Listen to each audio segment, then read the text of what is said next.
Hello and welcome. In August 2023, India's Chandrayaan 3 mission delivered a soft landing on the moon's south pole, etching a new chapter in the global space history. That moment was not an ending, it was a launchpad.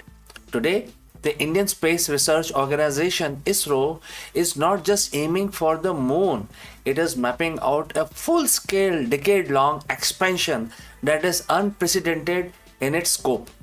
We are talking about the intensive period of 7 more launches in the immediate future, a highly complex mission to bring moon sample back to Earth by 2028 and construction of an independent space station by 2035. This is a story of India's cosmic leap, a roadmap that aims to triple ISRO's spacecraft production, expand its share of the global space economy, and solidify its place as a top tier space power. Stick around as we break down this monumental vision, mission by mission, deadline by deadline. So, before we look at the lunar surface and low Earth orbit, let's talk about the next few months. ISRO is now gearing up for one of its busiest phases ever, with 7 more launches confirmed before the end of the current financial year.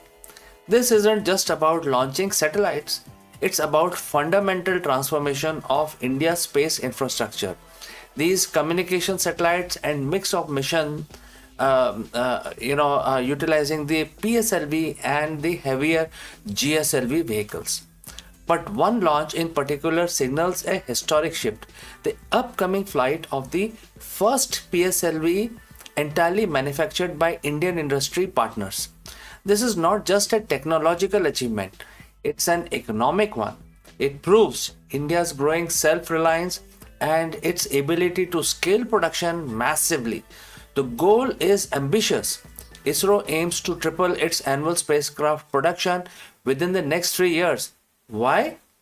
To meet the surging demand for space missions and critically to grab much larger piece of the global space market.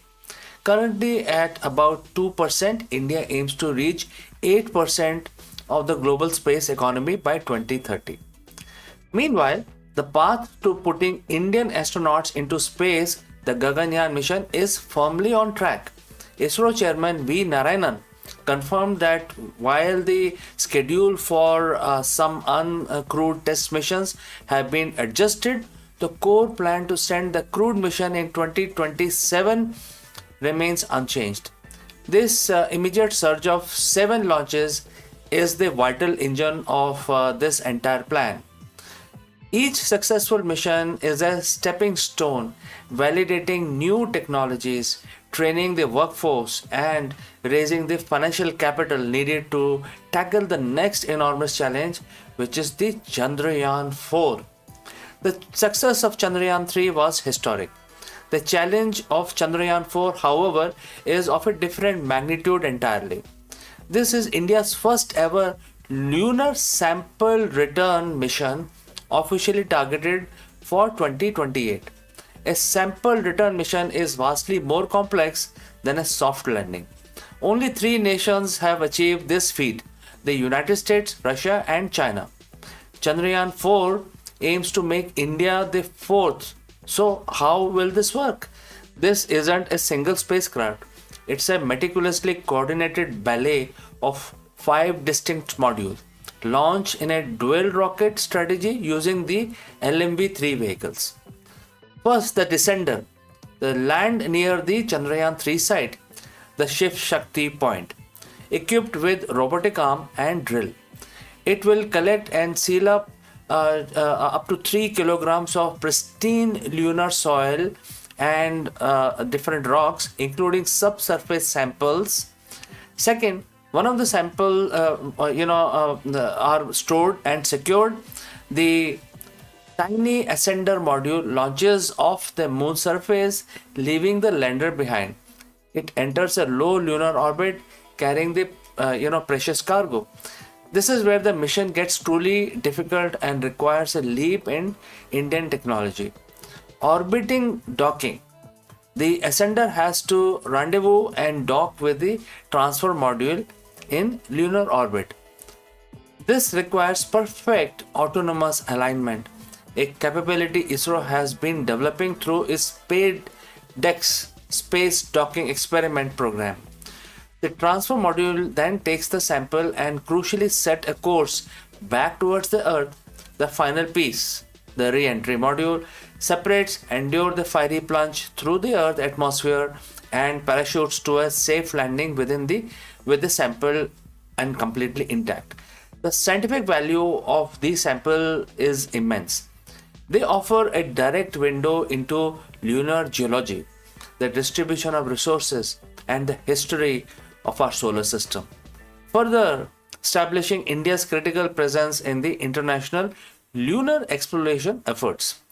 This lunar focus is also why ISRO is collaborating with Japanese aerospace exploration agency JAXA or on LUPEX, the Lunar Polar Exploration Mission. This joint project will specifically investigate water ice deposits near the South Pole, a resource vital for future long-term space habitations. This lunar focus is also why ISRO is collaborating with Japan Aerospace Exploration, and this is why this joint project will specifically investigate water. This lunar focus is also why ISRO is collaborating. All right. So from the moon, we now look much closer to home, but into a much long-term future, the creation of permanent human presence in low Earth orbit. This is the Bharatiya Antariksh Station.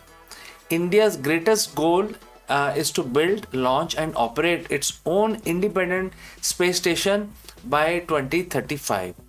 It is officially named the Bharatiya Antariksh Station or BAS.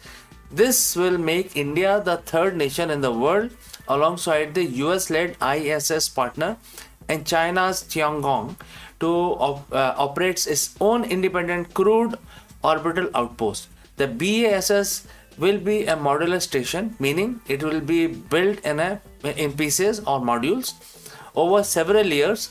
The first of these 5 key modules is targeted for launch surprisingly soon, which is 2028. This initial module will likely be a base for technological and robotic demonstration. By 2035, the completed station is expected to weigh about 52 tons and orbit at an altitude of approximately 400 to 450 kilometers. It will be capable of housing a crew of 3 to 4 astronauts or Vyomnauts for extended periods up to 6 months at one time. The station is the definitive answer to the question, why space? It will not just be a flag in the sky, it will be a national laboratory for cutting-edge research and microgravity, allowing Indian scientists to conduct experiments in biology, material science, and fluid dynamics that are impossible to do on Earth. Furthermore, the BAS is critical training ground for much larger long-term goals. Prime Minister Modi has directed ISRO to work towards landing Indian astronauts on the moon by 2040. The skills learned and technology validated, the experience gained on the BAS are now will be non-negotiable prerequisite for that ultimate crewed lunar mission. The Bharatiya Antariksh Station is more than just a piece of hardware. It will represent India's vision of becoming a self-reliant space superpower, one that contributes to the global science while pushing the boundaries of the human potential. So when we look at the entire roadmap, the 7 launches reinforcing the foundation, the credibility, of the complex Chandrayaan-4 mission, demonstrating deep space operational mastery by 2028, and the final goal of Bharatiya Antariksh Station by 2035. It becomes absolutely clear. This is not an incremental step by ISRO. This is a cosmic leap. This ambition is fostering a vibrant domestic space economy. The government space sector reforms has led to over 450 industries, 330 startups now working in Indian space ecosystem. This means ISRO's success is becoming India's success, driving innovation and creating high value jobs across the country. The next decade is set to be the most definitive in the history of Indian space exploration. We will see India not just reaching milestones but defining them, from bringing home lunar history to hosting astronauts in its own orbital outposts. So, friends, thank you for joining us on this deep dive into ISRO's future. What mission are you most excited about? Chandrayaan 4 or 2035 space station? Let me know in the comments below. Don't forget to like and subscribe and hit that notification bell for more breakdowns of the most exciting development in science and space and ISRO. Thanks for joining live. Thanks for watching, and I will catch you again in the next one.